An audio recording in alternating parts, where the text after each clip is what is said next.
Здравейте! Нека да видим какво новолунието на 6 юни ще ви донесе ново в живота, каква промяна ще внесе.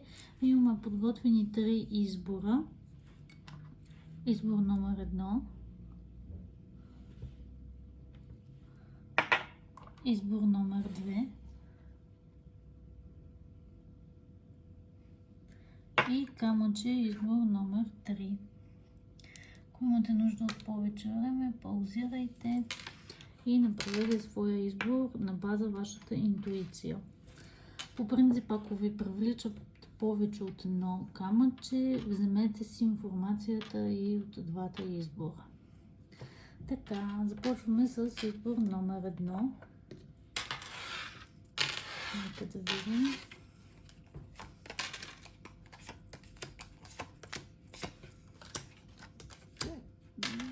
Аз съм дръпнала картите предварително, за да не се губи време. Така, при избор номер 1, новолунието ще ви донесе някаква промяна.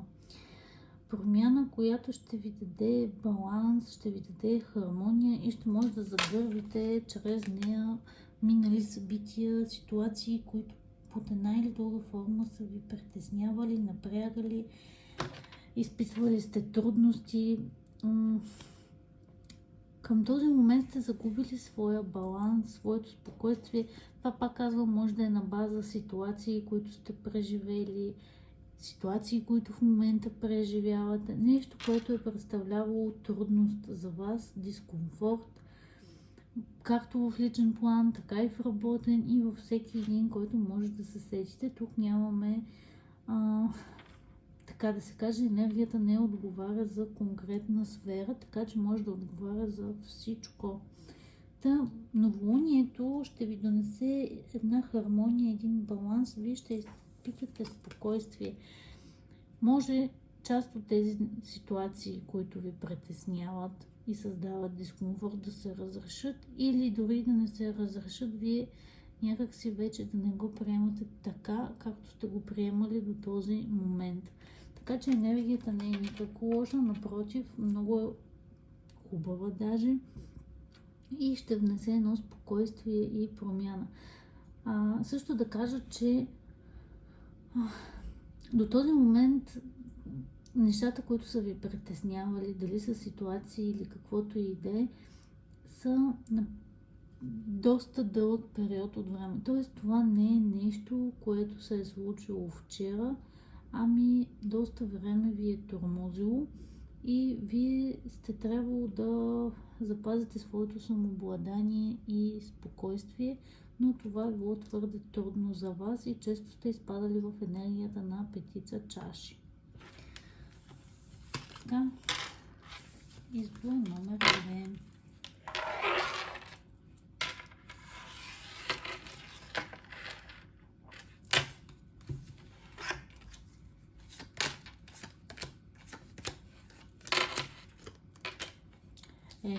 Тук енергията е невероятна. Това е наистина енергия един път и всички, които сте си избрали избор номер 2, дързайте. Сега е вашият период. Това е съдбоносен за вас момент по колелото на съдбата. Тоест период, не момент, а период, който ще внесе новолунието. Тук може да правите всичко, което се сетите. Ако имате някакви идеи, мечти, цели, неща, които искате да започнете, било то диети, пътувания, проекти, нова работа, каквото се сетите, сега е периода вие това нещо да го направите, защото ще ви се случват нещата с лекота и ще вървите напред. Това е наистина един много силен период за вас. Не го губете чрез бездействие. Действайте. Каквото имате на ум, правете го. Дори и да пътувате сега, това би ви донесло едно невероятно зареждане. Така че това е идеалният момент. Също така, тук при вас, както при избор номер 1, се открива някакво безпокойство, което сте имали за дадена ситуация, може да е и за конкретен човек. Това нещо ще отмине. Буквално новолунието ще го отмие, ще остане назад и вие ще почувствате едно успокоение и удовлетворение по тройка чаши. Ако приемем, че е проблем с партньора до вас, примерно имате някакво неразбирателство по даден въпрос, то сега новолунието ще донесе разрешаването на този въпрос между вас и случването на хармония между вас двамата.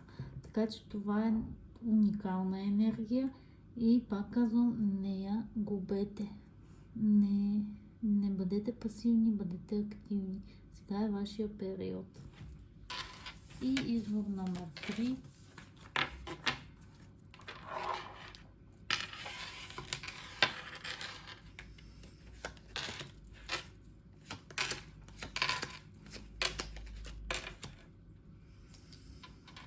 Тук, за съжаление, енергията не е особено благоприятна. Новолунието ще ви донесе един по-тежък и неприятен период за вас. Ще се наложи да отстоявате себе си, да влезете в защитна реакция, да се изправите пред ваши страхове и терзания, да се изправите срещу неща, които сте притаявали в себе си. Ще е за едни, а за други ще е възникване на нови ситуации, в които ще трябва да се отстояват, да се предпазват. Като цяло енергията е насочена в любовен план. Тоест тези от вас, които сте в любовни взаимоотношения или имате такива с човек, в смисъл близък до вас човек, не любовни, ами някой пръвно, който ви е изключително близък приятел, който ви е просто на сърцето и душата, също може да се отнася и за вас. Ще разберете нещо, което този човек или е криел от вас, или нещо ще изплува на повърхността, което на вас няма да ви хареса и съответно ще ви поставя в енергията на петица мечове, това да се борите с ситуацията и да получите един вътрешен дискомфорт и неприятно чувство. Като цяло енергията не е особено приятна, ще ви бъде трудно в този период, но имайте предвид, че това е само период и след всяка буря идва и слънцето, то винаги изгрява.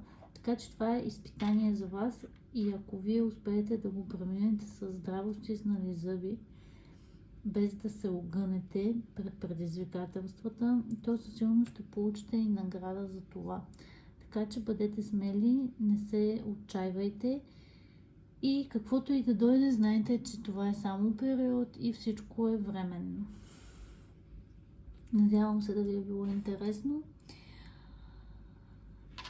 и знаете, че това е обща енергия, не е личен прочит, така че вземете това, което усещате, че е за вас и не приемайте общото четене за лично в никакъв случай. Общите четения работят на база колективността, защото много от нас преминават през едни и същи ситуации. По този начин ние сме привлечени от енергиите, които отговарят както примерно за мен, така и за още 200 души. По този начин работи колективната енергия. Но, разбира се, винаги има различия, защото няма как да преминаваме по една и съща ситуация 200 души едно към едно.